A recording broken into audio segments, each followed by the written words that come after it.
Welcome guys once again. मैं नितेश परमार और आज हम बात करेंगे एक बहुत ही स्पेशल कैटेगरी के बारे में जिसको हम बोलते हैं कैनेडियन ओपन वर्क परमिट। अब ये किन लोगों के लिए है?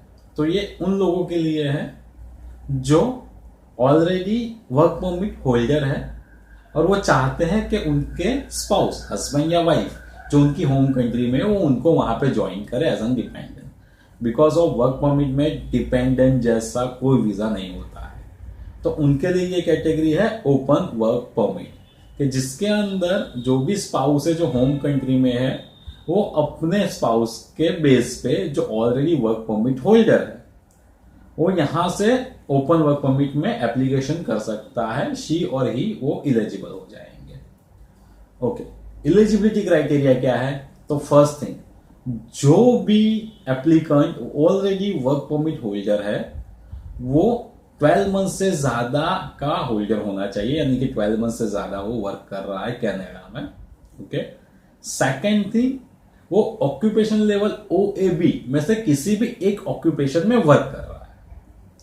देन थर्ड थिंग, जो भी है उसके स्पाउस जिसको वो लाना चाहता है उसके साथ उसका जेन्युइन रिलेशनशिप है, वो मैरिड है, तो वो भी उसको प्रूव करना है। अगर ये इतनी चीजें अगर आप प्रूव करने में सक्सेसफुल हो जाते हो तो आपको ओपन वर्क परमिट मिल जाएगा। अब ओपन वर्क परमिट के फायदे क्या है? तो ओपन वर्क परमिट का सबसे बड़ा फायदा है कि आप किसी भी कंपनी के साथ बंधे हुए नहीं हो। इट मीन्स जब आपको ये वीजा मिलेगा तो आप वहां पे जाके अपने हिसाब से जॉब ढूंढ के आप वहां पे जॉब कर सकते हो।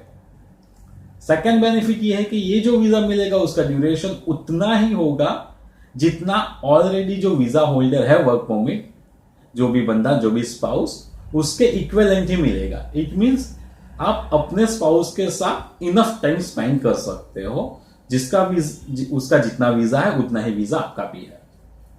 ठीक है, तो इतने इसके फायदे हैं।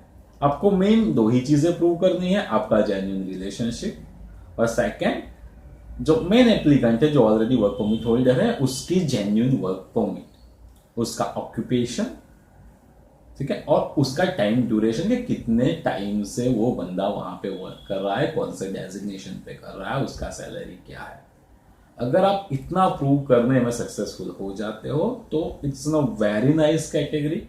अगर ये बोलने चाहिए कि स्पेशली जो वर्क परमिट होल्डर है जिसके पास कोई वे नहीं है अपने स्पाउस को लाने का, उनके लिए बहुत ही स्पेशल कैटेगरी है कि उनको इस one kind of dependent category दे दिया है और साथ साथ में ये भी है कि जो डिपेंडेंट है वो भी वर्क कर सकता है।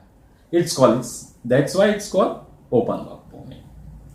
अभी क्या होता है, थोड़ा अलग जाता है कि कभी कभी क्या होता है कि स्टूडेंट वीजा पे यहां से फ्लाई किया जाता है और उसके बाद उनका वर्क परमिट कन्वर्ट होता है। अब इस ड्यूरेशन में जब वो जाता है बंदा तो वो सिंगल होता है या बंदी, लेकिन इस ड्यूरेशन में 2 या 3 साल के ड्यूरेशन में उसका मैरिज होता है और उसके बाद वो उस कंफ्यूजन में आ जाता है कि अब वो अपने स्पाउस को किस तरह से अपने पास रख पाएगा, किस तरह से लेके आ पाएगा कनाडा में। तो वंस उसका वर्क परमिट कन्वर्ट होता है, वो एलिजिबल हो जाता है, उसके बाद वो वेरी इजीली इतनी प्रोसेस करके अपने स्पाउस को अपने साथ रख सकता है। और मेन बेनिफिट दोनों ही बंदे फुल टाइम वर्क कर सकते हैं, दोनों ही लोग, हस्बैंड और वाइफ, फुल टाइम वर्क कर सकते हैं। ठीक है, तो ये था एक small review open work permit के बारे में। If you have any question और आप और कोई जानकारी लेना चाहते हैं, you can contact me on my mail ID, it's niteshparmar22@gmail.com। Even आप कॉमेंट भी लिख सकते हैं। Okay, thank you.